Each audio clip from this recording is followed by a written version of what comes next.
Namaskar. The 13th point is called Supreme Command.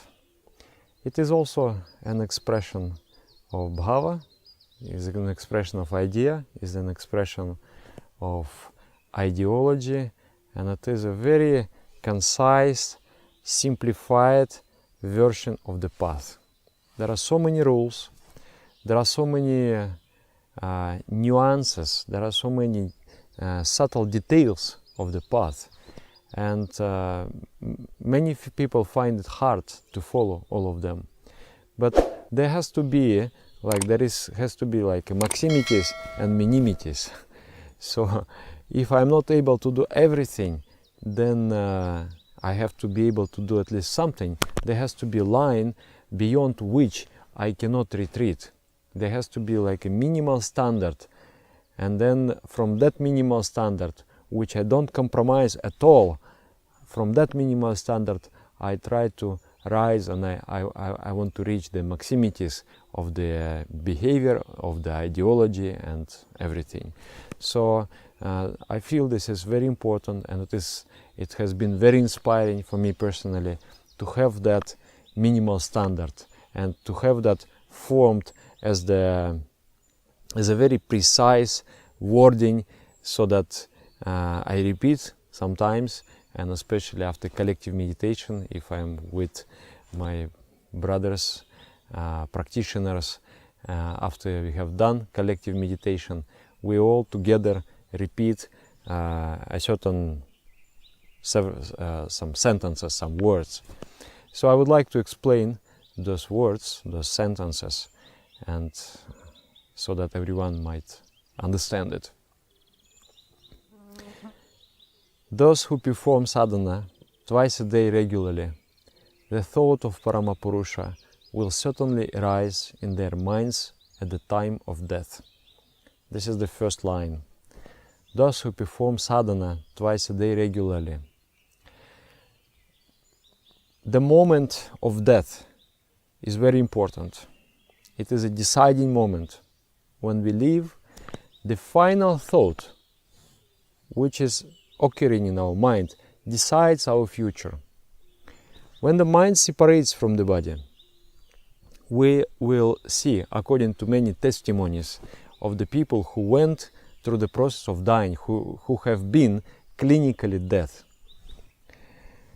So when we die, we will see a short, like a fast rewinding of our life. We will see all the instances, all the situations, again going before our eyes. And all the situations, they will form a certain aftertaste in the mind. They will create a vibration. Either it will be a very high vibration, or it will be lower vibration. According to that frequency, according to that, the final imprint in the mind, they will be reborn, rebirth.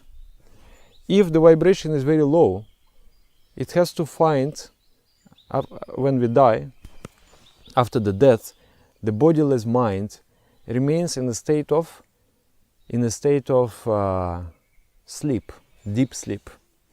And that disembodied mind is in that latent state until a proper base is created in the physical world. Somewhere, either in this planet or on some other planet, the base has been created. The ova and the spermatozoa came together, the seeds of life came together, and the baby has been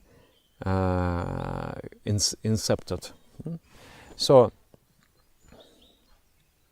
at that point, the vibration, the genes merging together, they create the physical vibration. All those atoms, all those molecules, DNA, RNA, everything of that, they all create a melody, they create a sound. So that sound within the DNA attracts the sound which is there in the mind, in the disembodied mind. And when there is a match, then they get attracted and they merge. So the mind will merge with the body.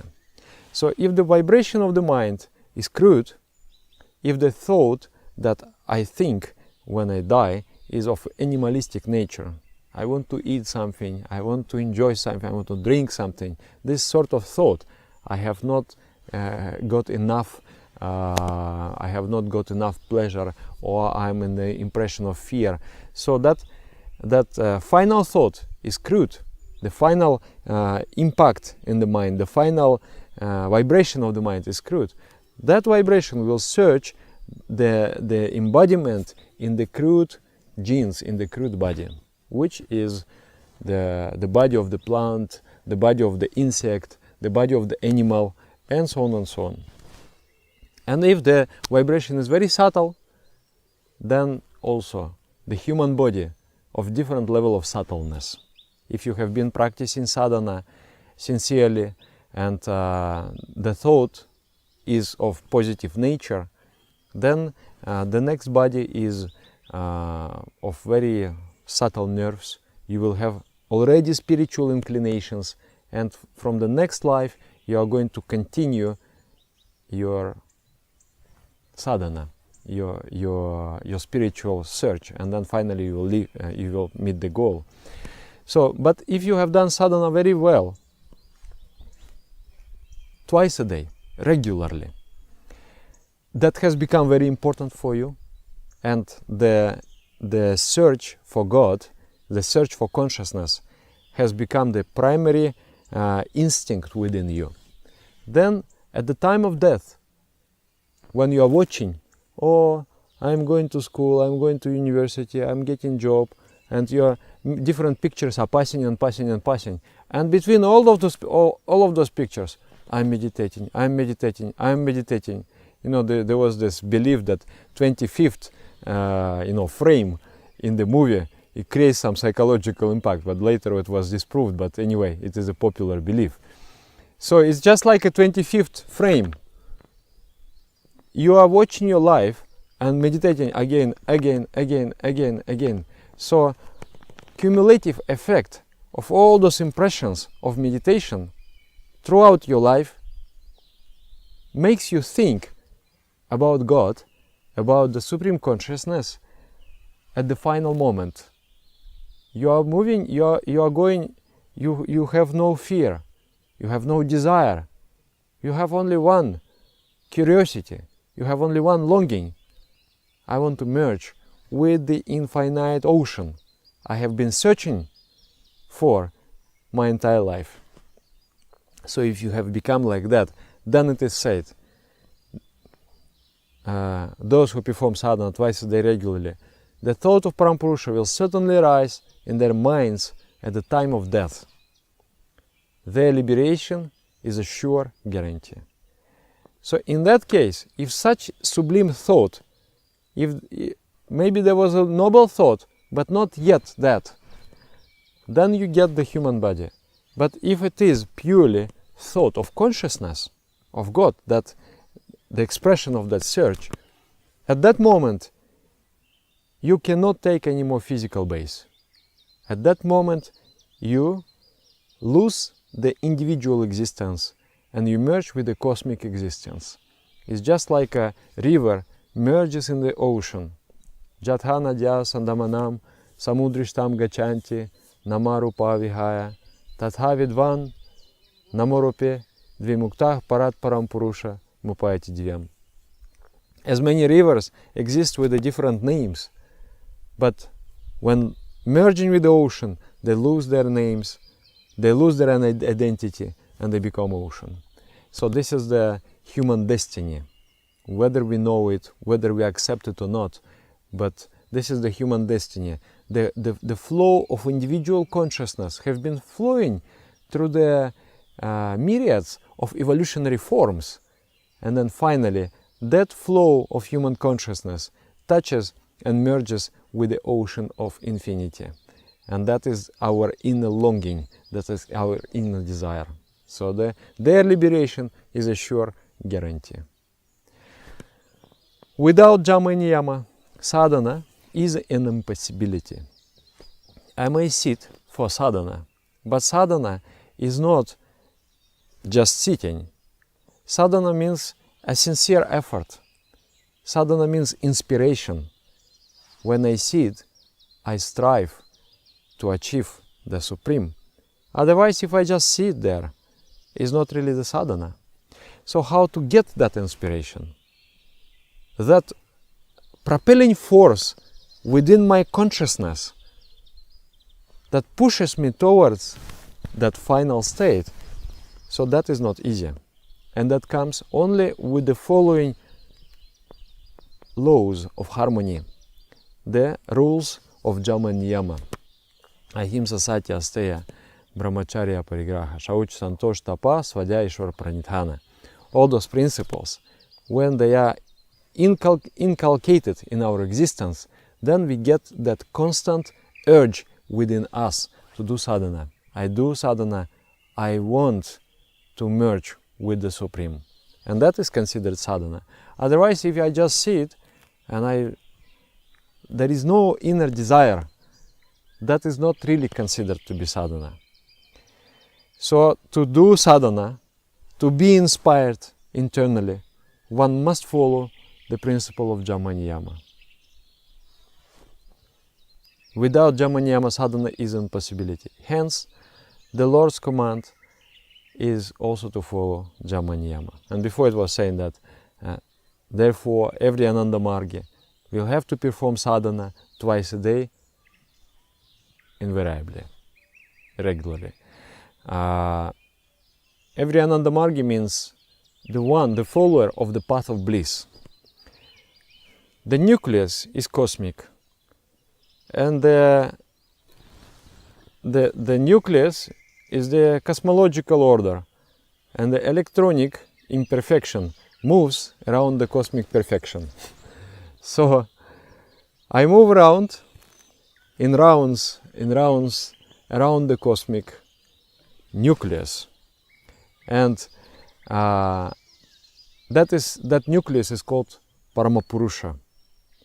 So that is the order of the Paramapurusha. That is his wish, his drive, his attractive order for me to do sadhana twice a day, invariably, and also to follow Jama and Niyama. And who is Ananda Margi? Marga means path, and Ananda means bliss. So when you are on that path, you are moving here as an electronic imperfection, and there is a nuclear perfection. So from electronic imperfection to nuclear perfection you are moving, and while you are moving, it is the law of this path. As you are through ideation, as you are coming closer and closer, you are experiencing joy and you are experiencing bliss. And you are motivated by that bliss. There are people who are motivated by instincts. There is a fear, there is greed, there is shame, etc. And there are people who are motivated through the higher emotions, and they are motivated with the inspirative impetus. Inspiration pushes me forward. I don't know why I'm doing this, but I long for infinity. And when I am really on the path towards the infinity, I'm feeling the joy within my heart. So therefore, this path connecting the nuclear perfection and electronic imperfection is the path of bliss, or Ananda Marga. And I am the Ananda Margi. I am the walker of the path of bliss. So I am the enjoyer of the Ananda, and I am moving towards that nucleus. So therefore, every Ananda Margi have to do sadhana twice a day invariably, and need to follow Jama Niyama. This is also the command of the Lord. Disobedience to this command, the soul is calling you. The soul is calling you. The consciousness is calling you. Come, come. But you disobedience. You disobey it. You remain inert. Or you, out of fear, you are not following that destiny that you have. many people, they had a calling within, but then they thought, oh, if I do that, maybe I won't get enough money, maybe I won't get enough respect, and better I don't do. So this is like a betrayal of the soul. The soul is calling, the consciousness is calling. You must move ahead. So disobedience to refuse the call of consciousness, not to do sadhana, and not to follow Jama Niyama, is nothing but to throw oneself into the tortures of animal lives for crores of years. In Indian language, they use this word crore, means 10 million years. So it's a little bit harsh, and many people, they feel reacted with this particular phrase. But if you analyze, actually human life is something very, very precious and extremely dangerous. Maybe you have seen my video about jealousy, and I'm talking about that. It's the higher you rise, the more dangerous it becomes, because the mind acquires the power, it acquires the speed. And as human beings, I mean, how much does the animal progress in life? How much can it learn? And how much a human being can accomplish?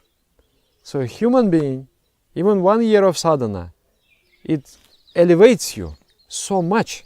It's just like several lives of progress. And if I am sincere, if I am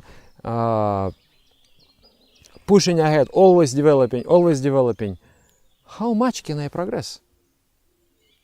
From animal to human, from human to superhuman, from superhuman to divine, I can bridge that gap within maybe 20, 30, 40 years. Isn't it so? And if I can progress that much, can I not also degrade that much? It's, for example, I'm a businessman. I'm dealing with the billions. When I'm in that position of strong cash flow, it's okay for me. It's everyday business. I'm 3 million there, 5 million there, isn't it? But if I lose everything, and then I have the salary of $2,000 per month, then, for example, if I lose everything, and if I go deep in debt, and I go minus $500 million, then with the salary of $2,000 per month, how many years I have to pay back? So with the developed human mind, which has a lot of power, which has a lot of speed, with that mind, if I do mistakes, which affects many people, which affects my status, creates a certain samskara, the distortion within my mind, then to restore, and if I lose that state of human speed and status, and if I come back to the animal state, to come back there, it is easy. Just make the crude vibration in the mind. When you die, all the misdeeds come out, and they create. You can analyze yourself. For example, when you are lying, just listen to your body. Or if you are harming somebody, listen to your body. They are not pretty emotions. It's a crude emotion. It is agitated state. It's not human. It's close to animal state of mind.